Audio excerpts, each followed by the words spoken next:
Oh, hello. I don't know what happened, but the countdown hasn't worked. It's the strangest thing. It'll probably, like, I pressed it and then I added us all as usual. Hi, everyone. And so maybe the countdown will just appear at some point in the stream unexpectedly. Well, it's a good job we're all presentable at the time. Got my horns on, don't worry. Yes, I'm a bold articulation. excuse me, but I've got to bring that comment up.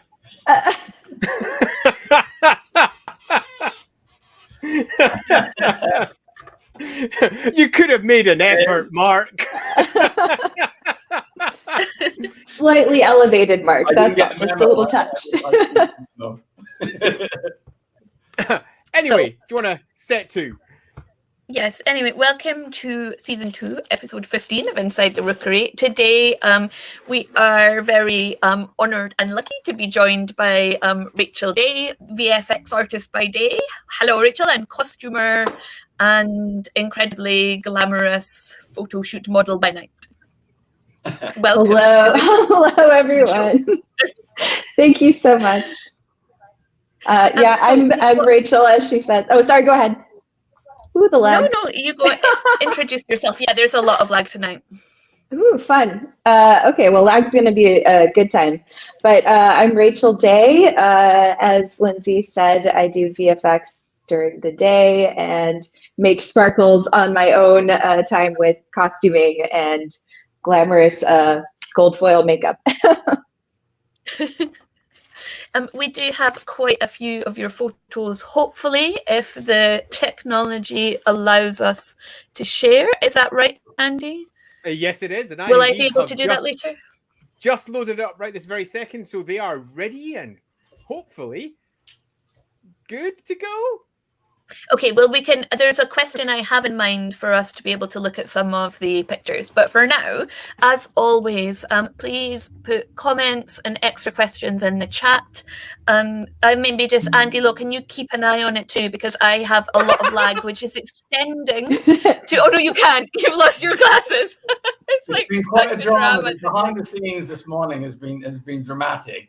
It's been absolutely marvelous at this end. The reasons why we don't dress up every week became very apparent to us before we went live. So funny. Hopefully it'll catch up. But we do have, as always, lots of pre-submitted questions from Discord members and Patreons, without whom we wouldn't make these streams. So as always, thank you very much. I will just pop over to the banners. She said, filling time while her machine caught up with her. Well, I'll bring these up if you want. Since thank you very much. Good. I can't read a thing that it says, but somebody else can do that. Yeah, I can do that. Excellent. Thank you so much. Yeah. So Kilishandra always in with the good questions on the Discord server has asked, what is the most complex costume you've created? This is a difficult question. I've been making costumes, I think since I looked back at it recently, about 2013 is when I started really getting into it. So there's been a lot. I'm very lucky to have a few extra closets in my house, 2 of which are completely stuffed full of costumes. So picking which one was the most complex, a little difficult, but I think it has to be the Valkyrie of Death that I created from the sideshow. Yeah, right? Isn't that great? It's such a good name, Valkyrie of Death. It was so complex. A good friend of Mark and I did a live cast of my bust, so from my shoulders up, covered in silicone so that we could create like a live or a version of my face that we could sculpt off of. And with another friend, we sculpted a whole mask that had horns and pretty incredible. I got to create a whole armor piece, a bust full of, with warbler and all of that. It took months and months, but I was really happy with the way it came out in the end. But that one was probably the most, okay, who can I pull in? Where are all the experts? Like, I'll do what I can myself. I'll get the experts in to do what they do. And we came together on it. That one, absolutely one of the most complex. Well, the funny postscript to that is the costume is based on an original creation from Sideshow Collectibles. Yes. People know was doing a lot of movie and pop culture tie-ins, but they have their own range, Court of the Dead. And I bought the actual face. You can't see her. She's tucked in. Is she back there? I bought the Valkyrie of Death, beautiful statue, and then Rachel did the costume. So it's now because I now have a statue of Rachel in costume. It's me. Entirely randomly. Yeah, it's great. I was lucky enough to get the sculpture as a gift after I had done the costume as well. So I would keep it on my desk and be like, I've made that before. It's very nice to see the details and stuff in the cloak. And yeah, I don't know. That one was super fun. Yeah. In terms of, my costume is far more casual than Rachel's. But I suppose this guy here, who's my version of the Mask of the Red Death, which is pretty sort of complex and time-consuming outfit, because this is sort of the over costume, and then underneath that it's sort of a red silk like mummy bandages, and in order to get them to sort of wrap and hold form, I had to wrap the bandages around me, stitch them together, soak them with fabric stiffener, and then sit in wet fabric for about 3 weeks. Took me to do the whole outfit. Wow. So various parts of me were just wet and clammy for weeks on end, and as the fabric stiffener dried and the costume sort of took shape. So yeah, that was pretty complex. Most complex ones on my side were all done when I was tiny, because one of the great loves that I had in my life later would be LARPing and role playing and dressing up and having a laugh. But that came from my mum. And my mum adored things like Halloween and getting ready. And one year, at the fine age of 15, we spent about a month building just a single wizard, right down to hands with paper gauntlets completely covered, intricately painted with filigree work all the way through, a big long wig that went down almost to my knees, an enormous staff with a claw that was all wrapped around and had a snake that went all the way down its length. That took forever to make, and we were painting it diligently, and that pretty much became part of my obsessive nature throughout everything that I would build in my later years. Very formative.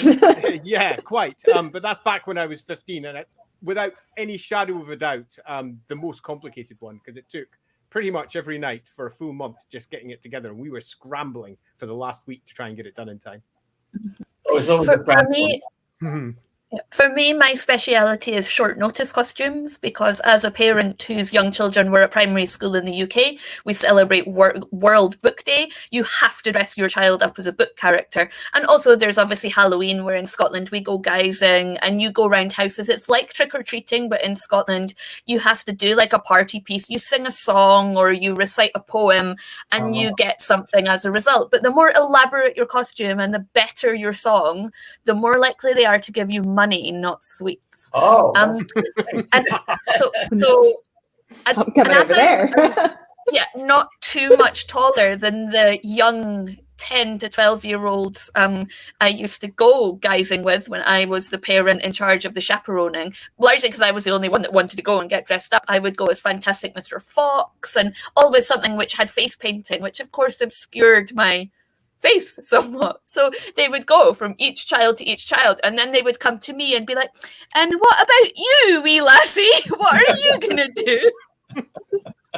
So, but yeah, with children on World Book Day, I would get told the night before, I want to be an Oompa Loompa, and I'd be like, right, what have I got in my closet? I've got like half a Hobbit outfit, I've got these little things, and I've got face paint so I can do you orange. Or the Triumph was a weeping angel as the Statue of Liberty, where I found that the inside of long British egg boxes turn round if you turn them inside out and spread them and sew the cardboard. They turn into a beautiful Statue of Liberty mask, headdress. We did win a prize for that one, not boasting or anything. So yeah, mine are all very much like homemade in 10 minutes, because I don't always know when my children's assignments are due, but when I do, it's always the night before. It's amazing. It's incredible what you can get done in short notice too. Yeah. So Roderick has asked, have you ever done traditional LARP with foam weapons or just mind's eye theatre? And what is everyone's preference between the two and why? So confession, I have never actually done a real LARP, which is just the biggest tragedy in my life because I'm so deeply invested in role-playing and role-playing games, tabletop games, and costuming, which is the perfect intersection of the two. And how have I not done? I don't know why. Somebody's got to just take me along, whisk me away, and shove me off in a forest with the rule book for a weekend, and I'm sure it'll be great fun. But I've never done it myself. Well, so I obviously have many times. I have not only done it with the foam weapons, which is perhaps not necessarily the best way to play any live action roleplay game, particularly if you're allowed to hit each other a lot. I've made the foam weapons, which was also significantly fun. In preference, if I'm to very quickly answer this so we can possibly move on, I prefer games that allow for, shall we say, a more reenacted version of using your foam weaponry, rather than necessarily using that as part of your have I hurt you style rules. I'd much rather it was an act out what the results of your individual characters are capable of doing version. So my preference would be rules handling the capabilities of people rather than the capabilities of people determining what actually is the outcome of the events.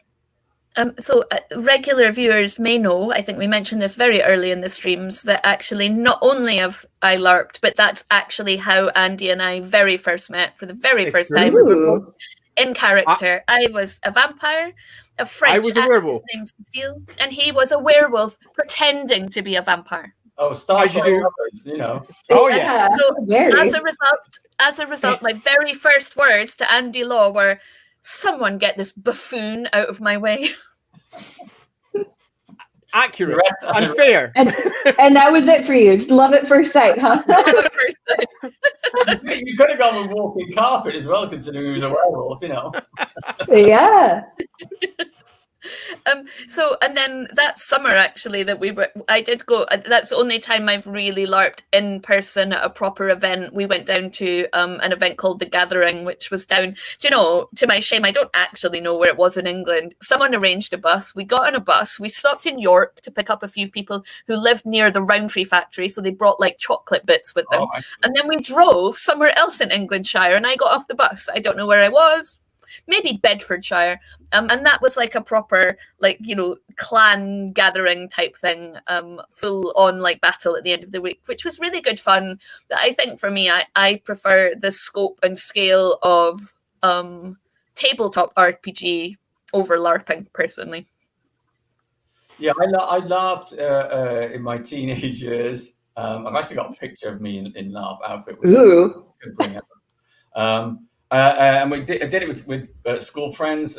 We did one weekend away where I think it was all like tin mines they'd sort of converted for adventures. And then the second one, which is kind of more memorable, was where we went we went monstering.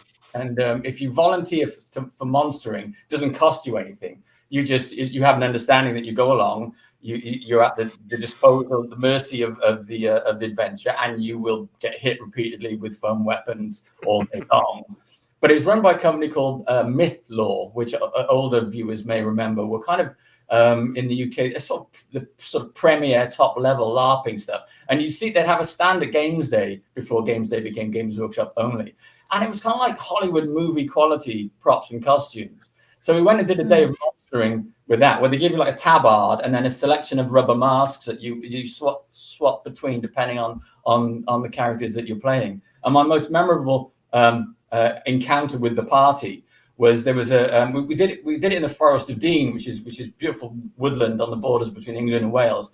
And the party we're going to be led down this wooded gully that was full of dead leaves, and I was going to be a zombie. So they buried me in these dead leaves. I lay there waiting for the party to turn up. And then I start to hear crunchy, crunchy, crunchy, crunchy. Oh, here they come. So I prepared to sit up, do my pummeled about their head and torso with foam weapons. But as I sit up, they've just sent a scout out in advance. They've sent their rogue down, and he sees me, freaks out, and just goes running back up the hill. So I'm sitting there going like, I know I'm gonna get up. I'm gonna replace the leaves and just piss off down the hill. So when he brings the party down, I'm down. And that was a most memorable occasion. Incredible. I recommended the monstering more so, I think, than the adventuring. I think that's more fun. Yeah, it's like when you get to be, I once got to be like the actors. Obviously, I'm not an actor, but they were short of actors. It was a friend who was an actor at a hotel where they were doing a murder mystery evening, and so obviously some of the people were just guests of the hotel, and some of us were. Yeah, and that was much more fun than being a guest and not knowing what was going on. You know, I think for my first foray into the LARP world, I'm very lucky to have some friends that run a LARP around here called Twin Mask, and they keep trying to entice me with maybe just NPC for a while, be the Oracle or some such, and maybe this is my trick in. It is, because that sounds like a good intro. Yeah, just as a good to repeat what Mark says, when you're working as one of the non-player characters around the player character, it comes with no fear. You don't have any pressure to perform in terms of acting out that particular character and figuring out a problem or a puzzle or trying to get over the bad guys or whatever. You've just got, I'm here to do this. You can relax into it, just enjoy it, and have quite a lot of fun. So yeah, recommend it. Yeah, and it gives you the opportunity to be kind of creative, because again, back to the myth lore session we were on, with the our wrangler told us, okay, you three guys, you're fire goblins. So you shoot fireballs. Go work out what that involves. Yeah, figure that out. we form up as a wedge. So one guy at the front, two guys behind. We put our hands on the shoulders, and that's how we summon the fire. So we just assume this position in the party, like what the hell is going on? What are goblins doing? You know, it gives you the opportunity to kind of be to have fun with it, because have fun with it. So just embrace the crazy. Yeah, it's fun to be an NPC. You get to be like inscrutable and mysterious, and it's much cooler than playing a character. I like definitely do it. Yeah, absolutely. Okay, I'm convinced. Yeah, I was hoping that one of our old LARPing friends, she sometimes pops in, Shiny Happy Purple would pop in, because she and Andy used to play 2 sets of NPCs together, didn't you? 2 Fae, I think. And you both always really liked that. I got to dress in a big moon costume. It was great, with a big moon face on the front of it. Oh, that was great fun. Oh, that sends me back. But yes, good times. So yeah, I have next question up. Look, I'm totally on. Thank you so much. So this is when I was hoping, Andy, you could share the screen. So Kilishandra asks, how long do your photo shoots normally last? Some look very elaborate, and we will be treated to some of those elaborate photo shoots if the system works. Bring that up. Okay, at least. Excuse me. That one's quite small. Can I make that bigger? Like so. No. No. It didn't work as well as we hoped. Yeah, it's too tiny, that one. That's okay. It's a very big screen, though. Let's go to the one. There we go. Yeah, this one. So this was as far as how long this lasts. We started at 6:00 in the morning, gathered everybody together, and drove out 3 hours or so into the desert from where we live. We had a guide. This is one of the few times where I've actually just employed a guide to take us out into the flats of the desert. You can see his truck behind us. Those flamethrowers actually worked. We got to play with them, but this one was at 6:00 in the morning all the way. We had to get home at maybe 1 or 2 o'clock in the morning the next day. We set up outside. We found a good flat spot. Behind the scenes in this photo shoot, we have tents set up so that we can do makeup, hair. We had, like I said, fire. So there was a pyrotechnics friend of ours helping to set up there. But yeah, this one was an all day. Sometimes we get to, thank you. Yeah, it was super fun. This was probably one of my most favorite photo shoots that we've ever done. The other woman, so I have the blue hair. My friend with the red hair is Jessica. She's kind of my partner in crime with a lot of these photo shoots. So she's incredible. Yeah, got full full into it. This truck was incredible. We were just racing around the desert in this thing. I've never felt more immersed in a photo shoot in my life. It was awesome. We were dirty. Everybody came out of it just covered in dust and grime, and yeah, it was amazing. And just to go back to our earlier topic of conversation, how hot was it in that desert? How did you Fun. So that one we went, we tried to only go, actually we stopped going to the desert about right now. So in April or so, it starts to get too hot, April, May. Before that, it's too cold up until like January. So there's this February, March sweet spot when we try to do the desert stuff. This one was also in the desert. It's a different desert, but they have a lake that just it's a toxic wasteland, honestly. It's the most like disgusting place you'll ever go.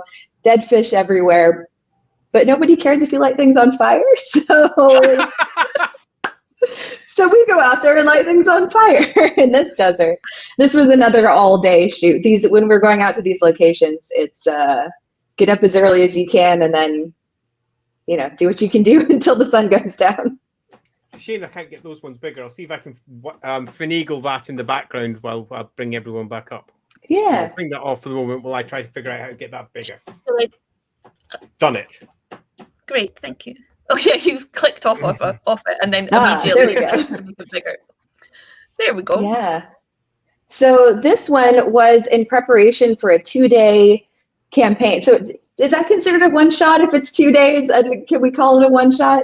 This is a tabletop game that we did. We were using D&D 5e rules.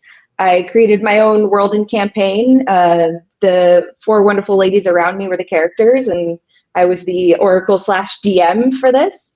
The campaign was called the Opal Legend.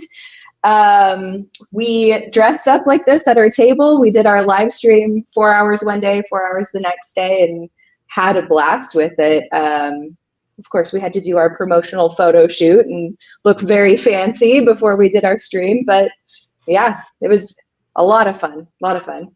Do you intend to go back to do more Opal Legend stuff? Oh my God, yes, I do. I have like at least 3 or 4 more one-shots in my head. Nice. Waiting for the opportunity to happen. So much in many of those women's life has changed over the last couple of years, and getting us all together at the same time is now the challenge. But right. Maybe I should get inspired. I feel like things are starting to come back together. We can start hanging out and doing our dressing up and rolling dice thing again. Nice. Wolfpack shot here is pretty awesome. Yes. Doing these fantasy photo shoots the way we've really attracted incredible people into our lives. It's all about this community of wonderful creators. A friend of Jessica's that had used to work at Blizzard with us a long time ago veered off from the video game development world and raises wolves as a job now. So through that connection, she was like, well, I'm trying to get them to be studio ready so that they can do things like a Game of Thrones or, that sort of thing. Would you mind doing some photo shoots with the wolves so we can start teaching them? Would I mind doing a photo shoot with some wolves? Yeah, I'm in. 100% I'm in. So we created these characters. This was our, I think we called them the Wolf Raiders. So we wanted to do a full-on warrior. We had our Oracle, Kiki on the right was the Oracle, and our rogue, and I went full warrior on it, and we had our wolves with us, and that was an incredible day. Yeah, it's pretty cool. I just love that as a career change too. Like some people will be like, right? I might retrain and open a cafe. Your friends are like, I'm gonna just train some I raise wolves now. Yeah. I love that. It's amazing. Yeah. Very strange collection of friends I've accumulated over the years, but I love it. It's amazing. Could you cuddle the wolves? Were they friendly enough? They were basically dogs. They're so kind and nice. Their handlers were with them the whole time to make sure that everything was safe, but they're raised from pups to be around people and get to know people. They had really great commands. They would jump up on our backs. We had a few shots where we would lean forward and they would jump on our backs, and very well trained. Would that be a Wonder Woman and a Lady Thor? That's correct. And can you guess the location? No. This is in Iceland. Oh wow! I was going to say Iceland. But you would be right. Damn it! Why didn't I say Iceland? You would have been right. So as far as longest photo shoots, the longest photo shoot adventure I've ever been on was a 10-day trip to Iceland, where we did, in the morning we were one thing, and at the night we were another thing, and we tried to catch like both ends of the sun in the beautiful Iceland. This was in May, so we had a lot of sun to deal with. But yeah, 5 of us hopped in a car, drove all the way around the country and found beautiful spots. We got to do Wonder Woman and Thor.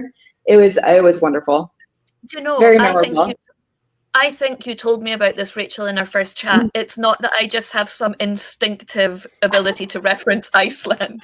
Because when you said, where do you think this is? It just like popped into my head, Iceland. But I think I recall now we actually had that conversation.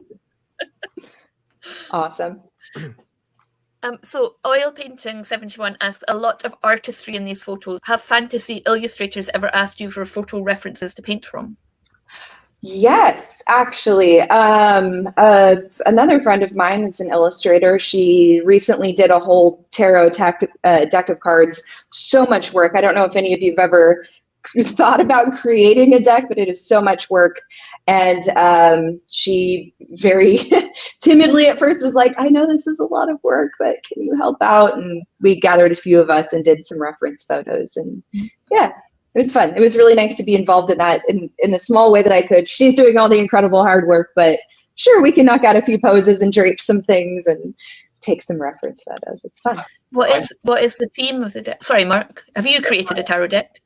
No. I was going to say, finish the, and I'll just jump in afterwards. I was just going to ask what the theme of the deck was. My daughter's got one that's all women all the way through, and it's she absolutely loves it. Oh, I'll need a link to that one. That sounds amazing. This one, she's called it the Chromatic Face, so it's all just really intense color that takes you all the way through the deck. How many times have I asked you to make me a tarot deck, Andy? Let's just not cover that one. I'm going to move on from that Next question. and say a lot of artistry in these photos. I remember when I was over in I can't remember where I was, somewhere in Germany, and we got speaking to a cosplayer there, and she was, I think, the first time in my life I'd met a human being who was actually an elf. She was almost slightly taller than me, almost, and I'm 6 foot. 1 and a bit, and she was willowy. She had, because she was dressed as an elf that day, the ears, really high cheekbones. She was just extraordinary. So reference photos, absolutely. She sent a whole bunch of them over, and I sent them out to some of the artists and said, you know how you were thinking what elves look like? This is what they actually look like. All you need to do is just slightly and get and they were like, oh, but she's so tall. It's like, yeah, that's how they were supposed. They're very tall. Elves are very tall. Well, they can be in some settings, and in the setting here, they absolutely were. So I've definitely been the person on the other side of that when asking for photo reference. I shoot photo reference of myself all the time now. You're the best. I've seen it. I started doing it a few years ago. I have costume bits, but I realize all I really need for photo reference is sort of shorthand. I can wrap a sheet around me. And it'll hang in a certain way that's fine for a cloak or I've got again, like piratey shirts, so they look, they sort of hang reasonably well when I'm shooting reference photos. And then becomes the often an intentionally hilarious business of going, okay, well, I need to be a woman in this picture. I need to be a halfling in this one. So that's when the Photoshop comes in and you shrink yourself down, make your head bigger. And so, yeah, I've got, and if I'm doing an elaborate piece that's got maybe 6 or 7 characters in it, I am all of those characters. And the final reference picture is a sort of perverse piece of art in and of itself, even before I start painting the top of it. So yeah, I rely on my camera and my remote control chess keys heavily these days. I love it. Everyone for laughing. But I have seen many of these shots, and some of them are just amazing. Particularly the ones where he's I'm being this particular woman. And, I had to this say is so beautiful. And I put apples down the front of my shirt. Oh, perfect. Straight from the fridge. So it was chilly nipples as I was attempting to be a sort of a pirate in disguise, lady pirate in disguise. And Is that with the group? Sorry, is that a California thing, keeping your apples in the fridge?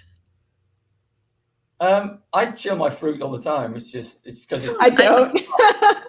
I've never put an apple in the fridge in my life. Me either. Oh, is it just really? It's a Mark thing, I think. That's not all of California can take that on. I like my apples refrigerated. I like them cold. Sorry, yeah, okay. Little crisp cold apple. It's just me. So Martin has asked, is there a specific part of a costume that helps you get into character? Makeup, jewellery, hat, etc. And is it the same across characters or does it vary? Oh, that's a good question. I don't know that it's any one part of the piece that does the final thing. I think it's the process. It's the hour or two getting into the costume and making the choices as you go. And I will say, actually, there was one big moment when you put the wig on that it's like, I am somebody different now. This is a character. I am no longer Rachel. I am Lady Ares of the stars or whatever. Yeah, for me, it's almost exactly the same, but a slightly different part of the process, and it's the makeup.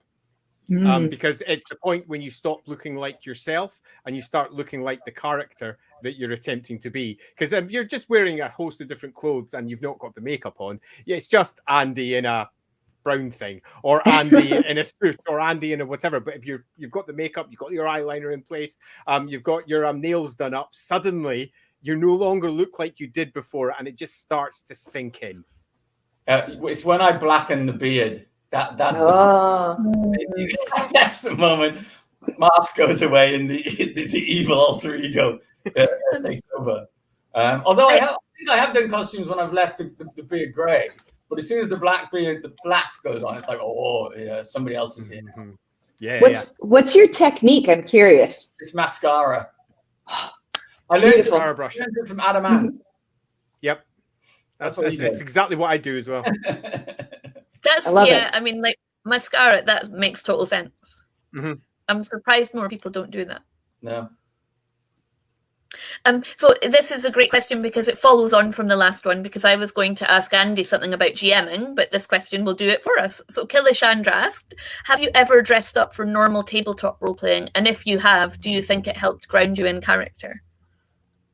I mean, we know you have. Yes, absolutely we have. I actually like to, even just in my non-elaborate games, just have something with me, a headpiece, some piece of clothing I wouldn't normally wear to work or whatever, that really helps to ground me and go like, nope, this is time to be this character and not normal me. So I think it helps a lot. And what about you, Andy? Because you are a forever GM. So what little tricks do you have that help you distinguish between characters? Yeah, it's a thing. And there's only so many voices that you can manage, so many verbal or facial tics that you can put in place. So I tend to find, rather than full costumes, props really make a big difference. There's a significant difference between one chap sitting there going, well, hello there. I'm doing the same thing with a pipe, or doing the same thing as they're tipping their hat. One prop can make a significant difference. Is it required? Absolutely not. Can it make a difference? Absolutely. And it can also help not just you get into character, but other people realize which one of the many different characters that you normally present happens to be at the table that day. Because sometimes if you're dealing with a large cast of characters, which can often be the case for some role-playing games, it's very easy for the players to sometimes get lost between which character may or may not be talking. If you're in a scene where there's, say, 6, 7, or 8 NPCs all gathered round, and you've say they're all noble people, all with similar accents, suddenly there's going to be an awful lot of interruption throughout the course of the speech to make it clear who's talking, or you need a prop or something similar that immediately makes it clear who's stepping forward. So yeah, props can be handy. I think I mentioned this a couple of weeks back. I was talking about a Sherlock Holmes investigative game that I was playing with my group, and we had and everybody was taking turns.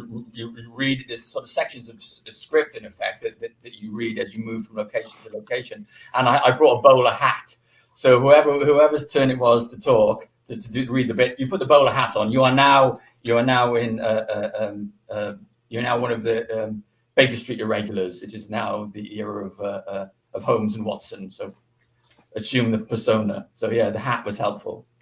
Yeah, Wolfsbane used to have a supply of hats when gaming. And Roderick has asked, so it's a similar question, but more directly about LARP. What are the best lessons for a GM to incorporate from LARP to tabletop GMing? It's probably good for Andy. Yeah, it's a tough one to actually answer, which is hilarious given I put this up without any awareness of what the question was because I haven't got my glasses on. So I can only blame myself for this one. For me, because I did a lot of reffing with LARP, so I was the referee and sometimes I was playing a host of different characters.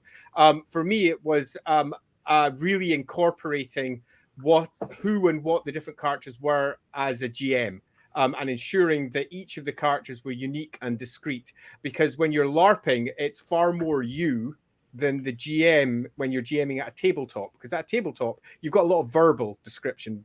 So it's a giant troll, or it's a this, or it's a that. And you're explaining that in some depth. But when it's a LARP, it's you standing there representing that character. So if you're playing, say, 5 or 6 different characters as ref in that particular day, you got to work hard to make sure everyone realizes that when someone across the room is crossing the room, it's not that same someone that they saw last time, because you have no verbal interaction with that character at all. They just see you. So if it looks the same as the last character they saw, you as a ref have completely screwed up. So it was very much a lesson in ensuring that each of the NPCs you portrayed were quite discreet and different from each other. I think. There we go. That sounds like I've not just made it off the top of the it's beautiful. top of my head. Yeah. We had that one already. Martin asks, if you had some advice to give your younger self just starting out, what would it be? Ooh, with well, frame that, I suppose, in terms of costuming. I think when I started. Go ahead. I thought you'd pause. If you want to talk about anything else other than costuming, you're perfectly welcome to as well. Sure. Other life lessons. I've got so much advice for this. I love it. We can talk about video games later. That's a whole other story. But in terms of costuming, I think starting on, it was really intimidating. So I started through cosplay specifically, which is replicating characters so you look just like the character. And I think it can be pretty intimidating seeing a character and going like, how? I don't have the skills yet. I don't know what I'm going to do. Start simple. Get something, buy a few pieces to incorporate with the things that you're making. And it's, once you've done it once or twice, you have the confidence to go like, well, now I want to learn everything and jump right in. But definitely the starting out advice in anything costume related is just go slow. Don't be intimidated. Enjoy the experience and worry less about the thing that you're creating. So the experience is the important part anyways. What you make is that's the icing on top. It's about the connections that you're going to make and the fun you're going to have while you're at the event or the whatever. Josie and Laurie went to Comic-Con a few years ago, and they went as cosplay characters from, what was the show, Ruby. And because I was going with them, there's a theme here, because I was going with them, I felt I needed to dress up too. And we got like there was a 3D printing company there, and they took like photos of you and then like printed you. So she was Ruby, I was Weiss, and I can't remember Laurie's character, the yellow one. Do you know? So cool. Anyway, but what was most surprising to me was like I was just walking around the Glasgow conference centre, and like some guy was like, "Can I come up and just like take your photo?" And I'm like, if someone came up to you in the street and said that, you'd be like, "No, why are you talking to me?" And then I looked around, I was like, "Is this like normally what happens?" I'm such a noob. And there was lots of people, and I was like, "No, it's fine. It's not weird. It's like a normal thing to happen." So. Oh, We've lost Andy Andy. vocally. Andrew, we've lost I put you. myself on mute so everyone couldn't hear me tapping away in the keyboard. So I have a piece of advice that I give to my younger self. When I was in primary school, which is the youngest grading of school when you're in Scotland, so I would have been around about 6, 7 years old. We were all given home economics sewing lessons, and by the gods, did I resist? I mean, I did it. I did it. I mean, we had a bookmark that we had to make with lovely cross stitching all the way through it. Oh my! I resisted. I refused. So that was the first mistake. The second mistake was when we came to Cub Scouts, like Boy Scouts, and you're sewing on your own badges, and I resisted. And then I got into high school, and the whole idea and concept of potentially building costumes for the games that I was completely obsessed with started to percolate into my mind. And I was like, oh, I really wish, and I've no idea. So my advice to my younger self is, don't be such a dick. Get in there. Get in there, get your sewing on, and learn how to use a bloody sewing machine properly. Because we had them in the house. My mum was always making clothes because she came from that generation where you would make your own things. She was just in the cusp where people started to move into the more commercialized, just buy everything idea. But she was still of the generation with loads of patterns that she picked up through the 60s and the 70s. And we had like a big stack of them. And to me, that there were this almost treasure trove of really dated, stylized images that I really enjoyed copying because I constantly drew as a kid. Really enjoy copying them for their shape. So I loved the designing of the clothes side of things. I just never then followed it through. And my younger self deserves a slap. Yeah, good advice. I would sort of say, yeah, from in terms of costume creation, I would absolutely say learn to sew. Simply because it just opens up the possibilities to you. You can do anything. I mean, I have a sewing machine now, but as I was saying before we went live, that I can make ties and sashes, and that's kind of it, really. I need to sort of dive in properly, pick up some patterns, and start making elements that I want to, bits of costumes. And what I tend to do is I'll go out and buy a used piece of clothing. I'll buy a jacket for like an old sort of a frock coat or something like that, an old one, and then I'll start tearing it apart and stitching it back together, hand stuff. It's like that's cool, but it would be so much easier to actually just get a pattern and buy some fabric and just build it myself from scratch. So yeah, I would say I should have like Andy, embraced the sewing machine at a younger age. Yeah, I wish I had too, because I did lots of like knitting at primary school, and then at high school I did do some sewing. But my mum is has a sewing machine, and she used to get these clothes patterns called cloth kits. They were a thing in the 70s and the 80s, where you would get it would come pre-drawn on the fabric, so then all you needed to do was cut out the fabric, so you didn't need to draw it yourself, which was quite handy. But you would get one for the kid, and then from the scraps they would have drawn on enough to make one for your doll too. They were so adorable, and I always wanted to make them, but I just never got round to actually learning properly. So I've got a really nice sewing machine under my computer, under the desk that I'm sitting at right now, which actually does calligraphy as well. So you can use it to do sewn calligraphy embroidery, because I'm a bit obsessed with calligraphy. But I've just never put aside the time to actually learn properly. I can thread it up. I can sew in a straight line, just about, but that's about it. And I really wish I could do more than that. Yeah, it's just setting the time aside for it, I think. Yeah. It's one of the, while we were moving through the Halloweens of our children's youth, skills that I constantly went, God, I wish I had that. God, I wish I had that. But was constantly doing other work, so just never quite had the time to just sit down, as you say, and do it. So yes, my younger self. Well, I think I've never put aside the time, because I've always had this faint hope that Andy would learn to sew and use a sewing machine, because he'd be better at it than me. I do tend to obsess over details, so I'd be like, He does. And he also get right in there. He is not afraid to be a fashion critic. So I'm like, well, you're going to be a critic, just make me the clothes. Come on, sort yourself out. Anyway. I love that. You know, talking about this and hearing you guys talk about how you learned to sew and when you learned to sew and all of that, it got me thinking. My mother always used a sewing machine, so she taught me the sewing machine pretty early, but I learned hand sewing and really intricate sewing from my dad. He was a parachute rigger in the Army, so he had to know very like intricate stitches and all of that. But yeah, he would sit me down and be like, here's how you're going to repair something. This is how you stitch two pieces together and make it really strong. So I got it from both sides, I guess. I grew up sewing. Wow.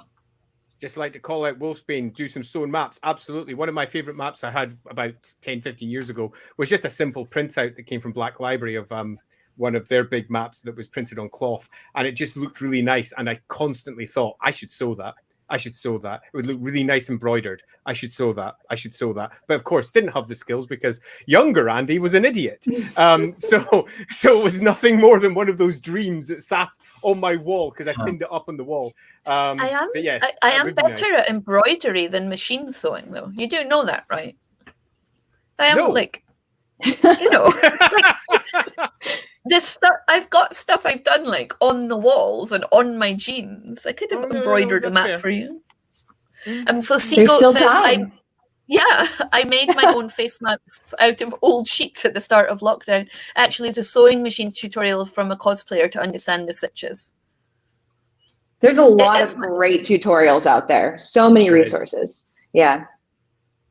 It's so different to even 10 years ago, where it would often be a pitch it in, find something that was similar, give it a go and see how it works out. Where now you can find pretty much anything as a YouTube video somewhere, explaining the process and how to attach something to your head, to attach different types of clothing together. It's really good. I was thinking about when we were doing LARPing, and Mark, you might remember this because from when you were involved, but you would go to the gathering or whatever it was, and there would be little businesses there that would have, like the clothes, but they'd have their own catalogs and they'd be drawn, and you couldn't like just go on the internet and get something. You literally, there wasn't really much fancy dress, and what was is like now is pretty poor quality. So there was these people that had started up these cute little businesses, and it would like explain, you could have a full cloak, a quarter cloak. They were so cool, and I was desperate to get stuff from them, but I was a teenager. You get that now, the things like the Renaissance fairs that are big, and it'll be like a village full of vendors, everything, possibly everything you can imagine for your costuming. Yeah. But these were like these little catalogs that were so, I mean, a catalog is doing them, like making them out to be grander than they were. They were literally like, folded, printed pieces of paper that they'd photocopied. It was quite cute. But yeah, that's where the only place you could really procure your fantasy costumes. So Kilishandra has asked, what's the most epic backdrop you've had for a photo shoot, LARP, or costumed convention? Oh, the traveling is what makes it epic for me. There's been so many different places, so I'll just name off a few. I don't think I can pick one, but obviously Iceland, like if you haven't been there before, it is like going to another world. Like I don't know how these places formed, but like, wow, it's just a painting being there. All over the place in Iceland too. You turn around and you're like, oh, another epic backdrop. Oh, another epic backdrop. It's incredible. Also, I had the opportunity to go up to the Seattle area, and there are these, maybe an hour or so south of Seattle proper, there's these moss-covered forests. I don't know what kind of buildings used to be there because they're all covered in greenery and growth and swampy moss nonsense. It was amazing. So that's another high up on my list. And then, of course, down in Southern California, we have these epic desert scapes they have so much variety. So we saw the one with the Mad Max shoot, which is just level, flat, cracked ground, very desolate. And then there's things like Joshua Tree that have these alien-like Joshua trees in them that are so cool, and these crazy rock formations. Finding these locations is just part of the fun for me. So yeah, lots of places. A Joshua tree is a type of tree. I didn't know that. Yeah, really? It's only into like I think they only grow in Southern California and across to Arizona, and that's it. Yeah. I mean, it's pretty crazy looking.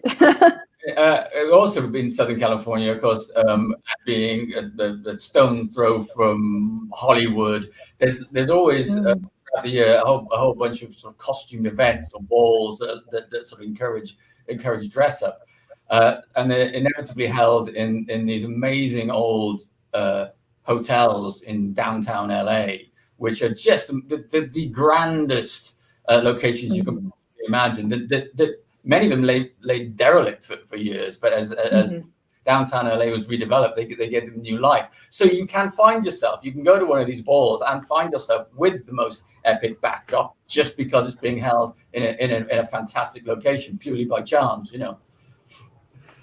And there's a comment here from Seagoat. My daughter does cosplay. The day I came home to find a sparkly fairy just standing in the living room texting, I had to take a double look.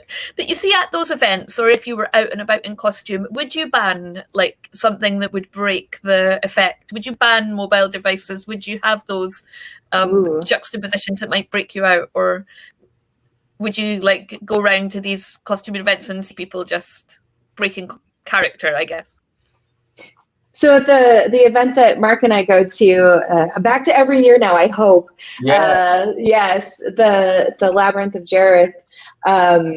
You have to be in costume. They have people at the door. If you're not, the bare minimum is a gown and a mask or a suit and a mask. And those people, you're like, oh, it was your first time, you're dipping your toe in. But I would say 90% of people are this or the Red Death costume behind and going elaborate. It's nice. You're so immersed and like, okay, a phone comes out here and there, we got to take pictures, but it's such an immersive experience, just flitting about from the mermaid room to the fae room and all over the place. It's awesome. There's a transition point in because the Labyrinth Ball is held in the Biltmore Hotel, which is one of those great old LA hotels.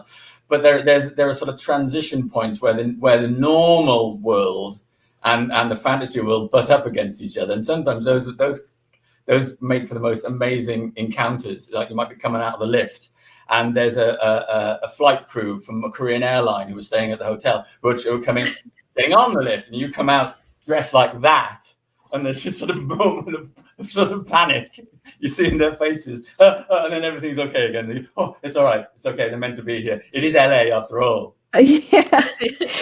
One of my most favorite traditions with the group that I do all these epic photo shoots with is we always go for Thai food afterwards.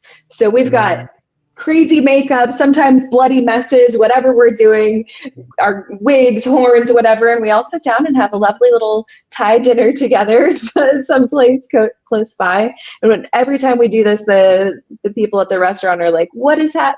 Why are you? What's going on? And usually by the end of it, they're in love with it and they're like, more please.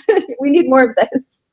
It's wonderful. It's that real life and fantasy life crashing into one another. It's just wonderful. It's quite a common outcome for LARP games in general, where often you'll have, it can be groups of anything from just a half a dozen to a dozen up to 20, 30, 40, 50 people or more. And often, because of the way LARP works, they don't necessarily just use the venue that they may have been going to. That spreads out because it's a game and everyone's trying to do their own little private part of the game. So you'll often get people dressed as vampires or werewolves mixing in with just random people in the street. And that moment of, wait a minute, why is that person so white? What's going on? That was always funny in Edinburgh, because in Edinburgh there are also ghost tour people who are fully dressed up and are wandering around all the time. So in Edinburgh, we used to LARP at a pub on the Royal Mile, and it would spill out and we would end up behind St Giles Cathedral and like running down to Holyrood Palace or up to the castle or whatever. And you kind of like Edinburgh is a bit like LA in the summer. I mean, I can't believe that anyone would ever say that sentence, but it is. We have the Fringe Festival, and so if you live here, you just kind of like, oh yeah, that's just a festival thing. Oh, just Fringe performers. Like no one really bothers so much as they would if you lived in another city or at another time of year. It did make it a very good place to roleplay in, though, because you could be wearing pretty much anything and wandering down the street, and everyone went, oh, we know what that is. Don't really care. It's Edinburgh. It's fine. See, this is the advantage you all have on LARP that we don't have in California. You have actual castles. You can go and enjoy a nice castle setting. We don't have that. actually, on that, and going back to the epic places, one of the great joys of being in any, I suppose, of the old cities in the UK, but Edinburgh in particular, is you've got right beside the Royal Mile in the centre, which is an old city centre street that goes from the castle all the way down to Holyrood Palace at the bottom, and that's just sitting there, and you can role play by that all you want, but then that turns into Arthur's Seat, this big wild mountain, old volcanic crag surrounded by just a big lake over there and just emptiness that you can play around in. And the Scottish Parliament right beside that. Pretty much everything is available free, and because in Scotland you've got no law of trespass, you can go pretty much wherever you want as long as you're not bugging anyone. So you can just wander around, having a laugh, really enjoying yourself, and castles and old ruins, everything's at your fingertips. It made it an absolutely lovely place just to play games, and obviously the graveyards. I was going to say epic graveyards. Oh my god, Edinburgh's one of my favorite cities in the world, and now I know what I'm going to do next time I come to visit. I've got to come with a whole suitcase of costumes, I think.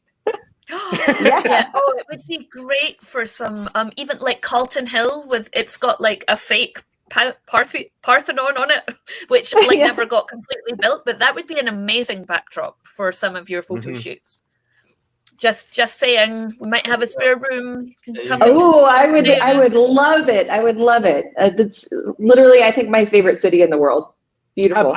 I think this one's interesting just to bring up, because this is something that I pretty much never faced. And I was playing through the mid-90s mostly, a bit in the early 90s, mostly mid into late. And I heard of it in that I heard other places having issues. And some of the other cities in Scotland, because we played all across Scotland in different cities at different times, you occasionally heard it's not so good there, or it's not so good here, and there's more of an issue. But in Edinburgh, it was never a problem, just because of that diversity of expectation of the different types of weird folk that might be wandering around. So I was pretty lucky and privileged in that regard, because we had a lot of freedom to do pretty much whatever we wanted, besides some of the most epic backdrops. It's kind of unthinkable today, because we all had, well, I didn't, but people who were of a more martial bent had like replica guns and stuff. Like, you just never could do that now. Yeah, that's true. I remember even running around with like latex swords. We would run around with them. Even running around with a latex sword today, I don't think you could in public. Obviously, at an organized event, that would be fine. But yeah, we would just run around the streets. I had to have been maybe 8 or so years ago. So this was not that long ago, but I went to in LA, they had a thing called club cosplay. People dress up in their cosplays and come out to the club, and they did one night in Hollywood. And I don't know what I was thinking. I wasn't thinking is what happened, but I did, oh my God, what's the movie? I had a character that had a mask on and a sword. It wasn't Zorro. It was the other guy. Oh my gosh.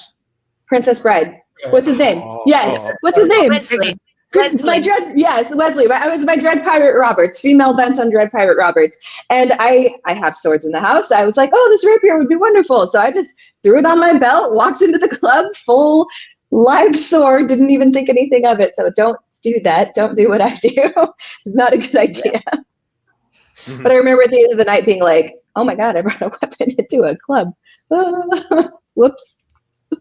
Well, I think when they hosted that the club cosplay at Disney, I'd gone along to one of them, and I was that were in costumes. The fundamental part of the costume was a weapon, and they said no, you can't come in with those. So and they have a costume contest. So there's people there as clearly playing as Jedi, and they have no lightsaber because that qualifies as a weapon. So they just trying to channel the Force without the requisite armory. Yeah, well, I'll just bring up this guy. So got our response in 3, 2, 1, and then that happened to one of our storytellers, unrelated to Larp, though. Oh my goodness, you're gonna have to share that story on Discord, because that does not sound good. Gosh. Yeah, you got to be careful. Yeah, absolutely. Yeah. So we're almost at the end of our chat. Thank you so much for joining us, Rachel. We would love to have you come on again if you did want to come back and talk video games, VFX one day. That would be amazing too. Oh, that'd be a lot of fun. Absolutely. Yeah. Let's take it from the other side. That's the whole other half of my life there. Yeah. But yeah, would be thank you so wonderful. much for coming on. We would, as I said, we'd love to have you again. Thank you to all our viewers, everyone who's contributed into the chat. Thanks as always to our patrons. We love you very much. Oh, I can actually get a hat today to them. I feel I'm You wearing. can. You can. Cool. Nicely done. I'll pay to. Hat doffed. Yeah. And who have we got coming on next week, Andy? It is Jonathan Green, actually, who's going to be discussing You Are the Hero, as in choose your own adventure, fighting fantasy style books. He has written so many of them. He also helps run one of the big conventions that deal with those books. He's going to be coming on to discuss all of that and the various projects he's got coming ahead. And I think for many of us here in the Rookery, we started off on the sticking your fingers in, and I'm at page 32 and 69 and 124 at the same time. Yeah, totally. So Yeah. So obviously Graham will be joining us for that one as well, because Graham wrote one of the fighting fantasy books back in the day, Midnight Rogue. So that's going to be a fun one. Just to emphasize the weirdness of my childhood with no television, I wasn't allowed fighting fantasy books, but I was allowed famous 5 choose your own adventure books. Wow. Yeah. Wow. Just wow. Wow. Wow. So thank you so much. Just in case the same thing happens at the start of the stream, happens at the end, and I press the video and the video doesn't come up, just prepare guest Rachel and the rest of us just to keep waving. Just smile and wave. We'll see you all again for another episode of Inside the Rookery next week. Thank you. Bye. Bye.